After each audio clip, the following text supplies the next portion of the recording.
British Columbia Institute of Technology acknowledges that our campuses are located on the unceded traditional territories of the Coast Salish nations of Musqueam, Squamish, and Tsleil-Waututh.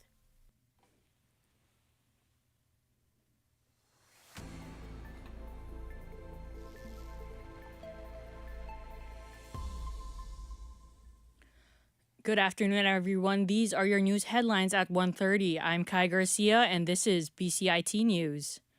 World-renowned animal rights activist Jane Goodall died at the age of 91, the Jane Goodall Institute confirmed earlier today in social media.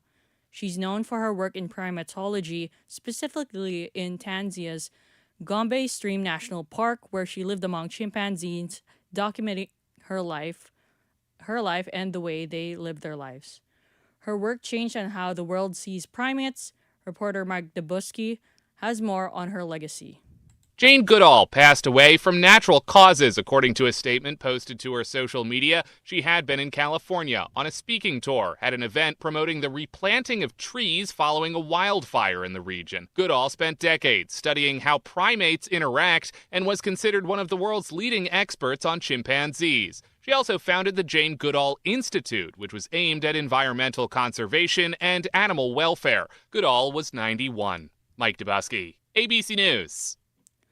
Our BCIT News reporter Joe McHugh is here with us now to speak on the recent 10% tariffs on lumber. So, Joe, are Canadian lumber companies that primarily sell to the domestic market insulated from the tariffs coming out of the United States? Well, first of all, they are insulated more than their counterparts who primarily deal in exports directly to the United States.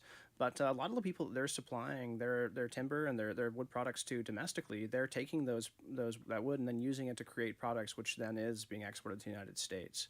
So despite not directly selling to the States, the people who are buying their stuff and turning it into goods, they are then selling it to the States and has a corresponding impact on their bottom line. Okay, so with that being said, how do the tariffs imposed by President Trump compared to previous anti-dumping duties on the Canadian lumber exports? Yeah, well, I mean, it was always, anti-dumping was always kind of tough for our lumber industry, but at least they kind of had an idea of what to expect, when it was going to go into effect, and they were able to build and model their future business off of that.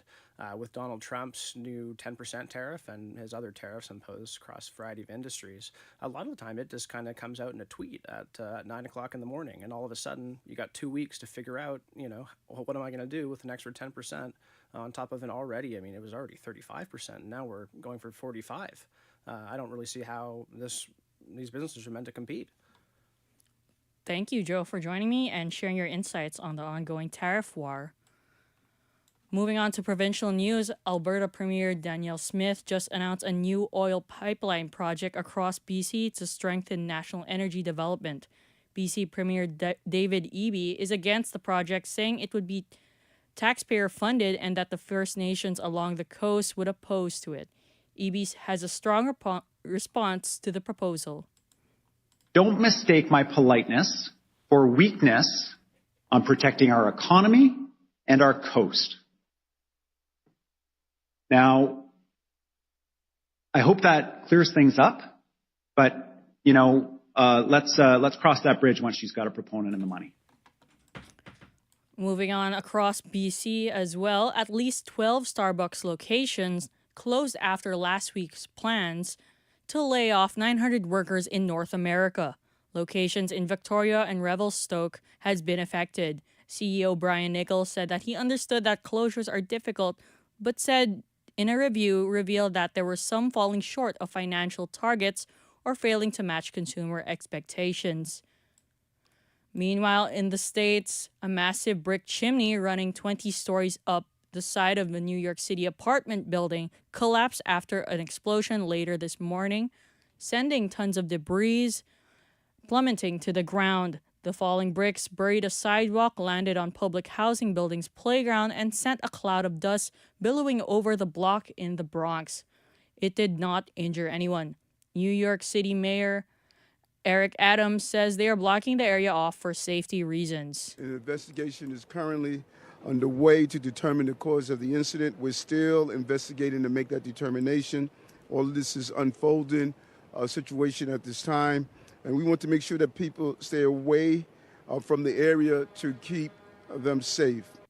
On to international affairs. Greta Thunberg is among the activists aboard the Gaza-bound flotilla that they say Israeli Navy have begun intercepting their vessels. There are more than 500 activists on board these flotillas and 45 boats carrying aid to Gaza. On the other side, Israel Defense Minister has ordered all remaining Palestinians to leave Gaza City, saying that it's their last opportunity. The defense minister said later this morning that anyone who stays will be considered a militant supporter and face the full force of Israel's latest offensive. At least 16 Palestinians were killed across the territory, according to local hospitals. As Hamas weighs the new proposal from U.S. President Donald Trump aimed at ending the war and returning the remaining captives taken in by Hamas in October 7th, around 400,000 Palestinians have fled the famine-stricken Gaza City in recent weeks, but hundreds of thousands still remain. Moving on to the environment, researchers are sounding the alarm about how vessel traffic is impacting whales in Johnston Strait. Cohen Sassman from BCIT News reports. A 10-week study by Citus Research has shown that fast-moving boats can create loud noise underwater, making it hard for orcas to communicate and hunt. Humpbacks are also at risk, with many believed to have been struck by ships over their lifetime. And when you're going above 7 knots, the propeller creates a cavitation, and that makes a popping noise, and that, we think that pretty much is just extreme ringing in their ears. Yeah. You can't see anything or can't hear anything.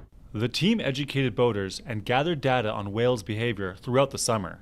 That information is now with BC Parks and could help shape new rules to protect marine mammals.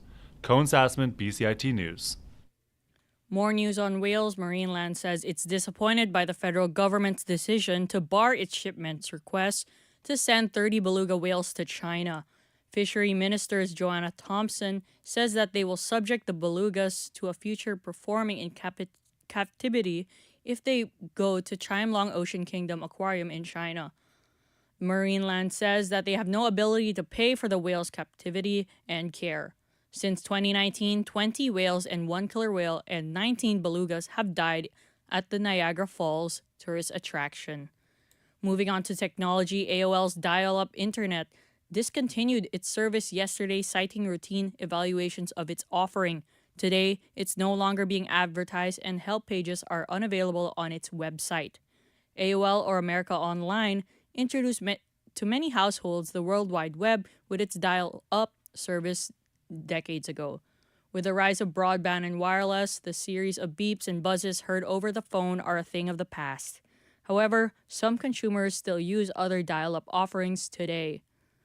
Moving on to sports, here in Vancouver, a new report that forecasts a significant lodging of shortage in Vancouver next summer during the 2026 World Cup Games is using as a pitch by Airbnb for governments to loosen regulations on short-term rentals here in the city. Vancouver is scheduled to take on 7 matches at BC Place between June 13th and July 7th. Both the province and the city of Vancouver have regulations for short-term rentals, including rules on what types of homes can be used, and Vancouver requires all operators to have a business license. The accommodation capacity in hotels and short-term rentals are around 42,000 during the World Cup for Metro Vancouver and about 23,000 for the city of Vancouver. It says that shortfall is about 70,000 night a loss. Alex Howell says the push for a special event exception comes ahead of FIFA's match draw in December when people start to make travel arrangements. The city did not respond to requests for comments, but Premier David Eby told Unrelated News Conference that he understands there's a huge demand for short-term accommodation in the region. He didn't address the call to regulate these, but he says that people are welcome to rent out their own homes to create room when needed. Moving on to MLB, the Toronto Blue Jays are holding an inter-squad scrimmages today and tomorrow in preparation for the opening of the American League Division Series on Saturday.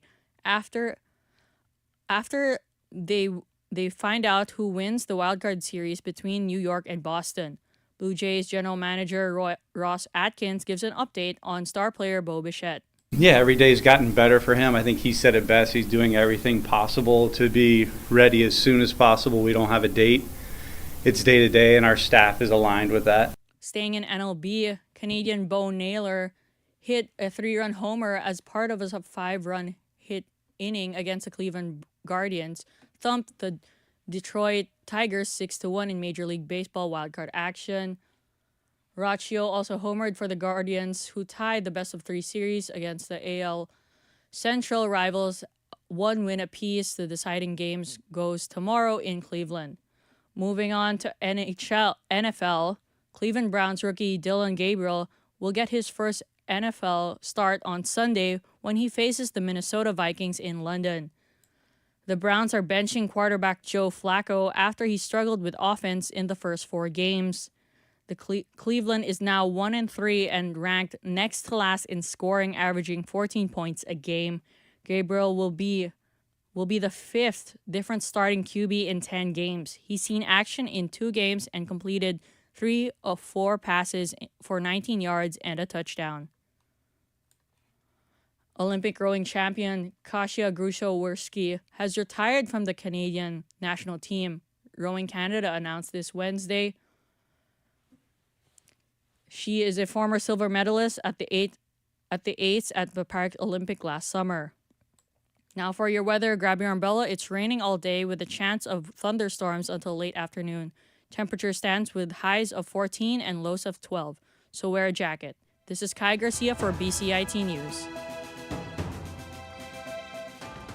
Stay tuned for more on BCIT's 1680 The Crow.